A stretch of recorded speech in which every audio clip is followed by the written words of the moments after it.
ह्या एका शर्तीवर भाजप ठाकरेंना सोबत घेणार आणि ठाकरे पुन्हा आपला महापौर मुंबईच्या महापालिकेवर बसवणार.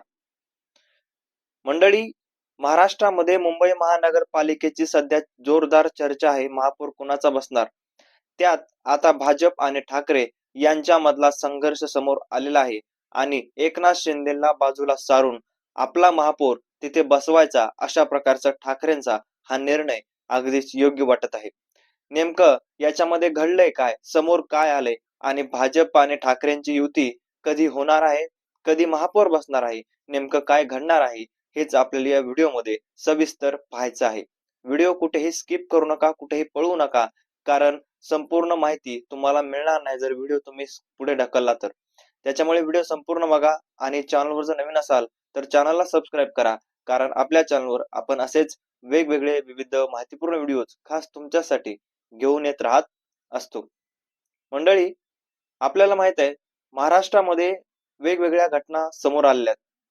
त्यामध्ये काही घटना अशा प्रकारच्या सुद्धा आहेत ज्या अतिशय कुठेतरी मन हेलावून टाकणाऱ्या आहेत किंवा नगरपालिकेच्या नगरसेविका जे काही निवडून आलेत त्या नगरसेविकामध्ये अशा प्रकारचे नगरसेवक निवडून आलेत जे नगरसेवक मराठी लोकांना, मराठी माणसांना कुठेतरी पटणारे नाही आहेत. मात्र आता उद्धव ठाकरे, एकनाथ शिंदे आणि भाजप यांच्या पुढे पेच पडलेला आहे. कशा प्रकारचा पेच पडलेला आहे तर आपला महापौर कुठेतरी मुंबई महापालिकेवर बसवायचा आहे. या तिघांची ओढाताण सुरू आहे. तिघांची ओढाताण अशा प्रकारची सुरू आहे की महाराष्ट्रामध्ये रोज एक नवीन बातमी येते. एकनाथ शिंदेंनी एवढा मोठा खर्च करून, म्हणजे रोज 30 ते 35 लाख रुपयाचा खर्च करून आपले नगरसेवक ताज हॉटेलला ठेवलेले आहेत. आता मुंबई मधलं एक महागडं हॉटेल आहे.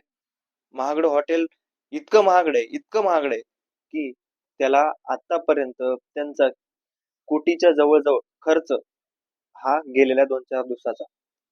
आणि तरी सुद्धा एकनाथ शिंदेने आपले नगरसेवक पळवलेले आहेत किंवा लपवलेले आहेत. काल एक बातमी आली आणि त्या बातमीमध्ये ठाकरेंचा महापौर होणार अशा प्रकारची माहिती आली. त्यामध्ये भाजपनं एक अट ठेवलेली आहे. ती अट खूप भयंकर आहे.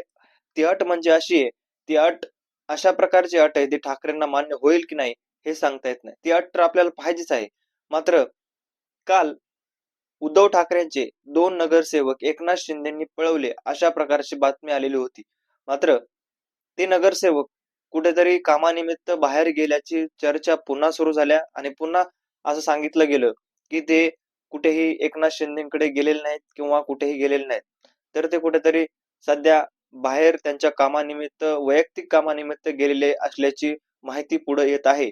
पण याच्यामध्ये जर विचार करायचं गेलं तर एका पक्षाकडून काही लोक नगरसेवक निवडून येतात आणि त्यानंतर आपली भूमिका लगेचच बदलतात. म्हणजे एवढ्या लवकर ह्यांची ग्रोथ होते, एवढ्या लवकर ह्यांची विचारधारा बदलते की लगेचच त्यांची हिंदूंपासून दुरावून किंवा जे काय म्हणतो आपण ज्या मुद्द्यावर ते लढलेत त्या मुद्द्यापेक्षा लांब जाऊन ते दुसऱ्या पक्षामध्ये लगेच प्रवेश करतात. मात्र त्यांनी जे काही बहुमत दिलेले जनतेनं ते फक्त ठाकरेंच्या किंवा ज्या पक्षाकडून निवडून आलेत त्या पक्षानं दिलेलं आहे.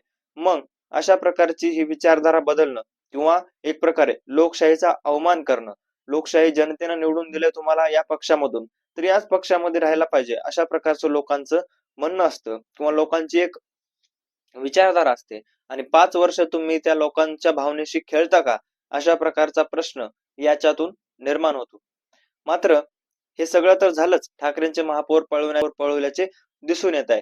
मात्र याच्यामध्ये भाजप आणि ठाकरेंची छुपी युती होणार असल्याची माहिती येत आहे. एकनाथ शिंदेंना बाजूला ठेवायचं आणि कुठेतरी ठाकरे, उद्धव ठाकरे असतील किंवा हे भाजप असेल एकत्र येणार आणि भाजपनं जो काही आहे तो ठराव पुढे केलेला आहे. तो ठराव मांडण्यासाठी राज ठाकरेंनी सुद्धा मध्यस्थी केल्याची समजून येत आहे. कारण एकनाथ शिंदेची जी काही महापौर पद निवडून येण्याची किंवा महापौर पदी बसण्याची इच्छा जी काही आहे त्यांच्या नगरसेवकांची ती खूप दृढ आहे आणि एकनाथ शिंदे बीजेपी कडे मागणी करतायत. नगरपालिकेचा महापौर आमच्याच पक्षाचा बसला पाहिजे अशा प्रकारची त्यांची इच्छा आहे. त्याच्यामुळे बीजेपीने ठरवलेलं आहे की कशा प्रकारे एकनाथ शिंदेना साइडलाईन करता येईल का, एकनाथ शिंदेची कुठेतरी बाजू कमतरता करता येईल का, अशा प्रकारचं जे काही बीजेपीनं सध्या ठरवले दिसत आहे. त्याच्यामधून एकनाथ ठाकरेंनी हे सांगितलेलं आहे. ठाकरेंना हे सांगितलेलं आहे की तुम्ही आमची जर एक अट मान्य केली तर नक्कीच तुम्हाला आमचा तुमच्या जे काही आहे पक्षामध्ये किंवा महापौरपदी तुमचा नगरसेवक बसू शकतो, अशा प्रकारचं ठाकरेंना सांगण्यात येत आहे. पण याच्यामध्ये ते नेमकी अट काय आहे, तर ती अट सांगितलेली आहे की आता इथून पुढच्या निवडणुका असतील किंवा इथून ज्या काही पुढचं येत असतील त्या सगळ्या निवडणुका ह्या भाजप सोबतच लढाव्या लागणार आहेत. आणि भाजप म्हणजे बीजेपी पक्षाला कधीही इथून पुढे सोडण्याचा निर्णय, तुमची जर आणीबाणी आले असेल किंवा काही गोष्टी असतील जर ठरवल्या नाहीत तर तुम्ही सोडू शकता. मात्र ज्या सोडायच्या गोष्टी नाहीत, कुठं आणीबाणी नाहीये, कुठं सगळ्या गोष्टी व्यवस्थित चाललेल्या आहेत, तर तुम्ही कधीही सोडू शकणार नाहीत किंवा बीजेपीला अशा प्रकारचा जे काय म्हणतो आपण करू शकणार नाहीत, ब्लेम करू शकणार नाहीत. फक्त एकाच पक्षाकडे वाटचाल किंवा अशा प्रकारची अट भाजपनं ठाकरेंसमोर ठेवलेली आहे, अशा प्रकारची माहिती आहे. आणि जर ही ठाकरेंना अट मान्य असेल तर भाजपचा किंवा ठाकरेंचाच महापौर तिथं बसणार आहे, अशा प्रकारच्या चर्चांना आता उधाण आलेलं आहे. कारण एकनाथ शिंदे असतील किंवा भाजप असेल, हे दोघेही म्हणतात की आमचाच महापौर बसला पाहिजे. आणि एकनाथ शिंदेची एवढी दृढ इच्छा आहे की ते स्वतःचे नगरसेवक लपून त्यांनी ठेवलेले आहेत, कुठेतरी छुपी युती सुरू झालेली आहे. आणि भाजप श्रेष्ठींचं असं म्हणणं आहे की कुठेही तुम्ही तडजोड करू नका, कुठेही तुम्ही म्हणू नका, बसू नका शांत की आम्हाला नाही तुमचा बसू द्या, ठीक आहे आम्ही काहीतरी तडजोड करू. नाही, तडजोड करू नका असं भाजप श्रेष्ठींचं म्हणणं आहे. आपलाच महापौर तिथं बसला पाहिजे असं भाजप श्रेष्ठींचं म्हणणं आहे. म्हणून कुठेतरी भाजप पळवाटा शोधते आणि भाजप दुसऱ्या पक्षांना सोबत घेण्याचा सुद्धा विचार याच्यामधून आता करताना दिसत आहे. त्याच्यामुळे आता बघणं महत्वाचं आहे की उद्धव ठाकरे असतील किंवा एकनाथ शिंदे असतील याच्यापैकी कोण भाजप सोबत जाते आणि कोणाचा महापौर तिथं बसते. कारण एकनाथ शिंदेचं जर आपण पाहिलं तर त्यांच्या वेगवेगळ्या गोष्टी समोर आलेल्या आहेत, कशा प्रकारे नगरसेवक लपवलेले आहेत, त्यांची जी काही मानसिकता आहे ती मानसिकता अशी आहे की कुठेतरी महापौर हा मराठीच बसला पाहिजे आणि कुठेतरी शिवसेनाचाच महापौर बसला पाहिजे, असं एकनाथ शिंदेचं म्हणणं आहे.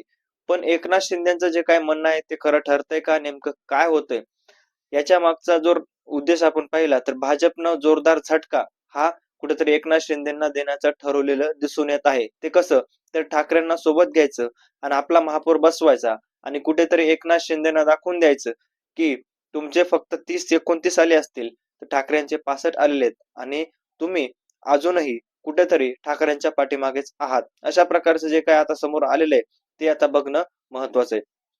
मित्रांनो, या सगळ्या गोष्टीबद्दल तुमचं मत काय आहे? भाजपचा किंवा ठाकरेंचा महापौर बसू शकतो का? भाजपचा तर बसणारच, पण ठाकरेंचा महापौर बसू शकतो का? हे कमेंट मध्ये नक्की कळवा. भेटूयात नवीन व्हिडिओ मध्ये. तोपर्यंत धन्यवाद.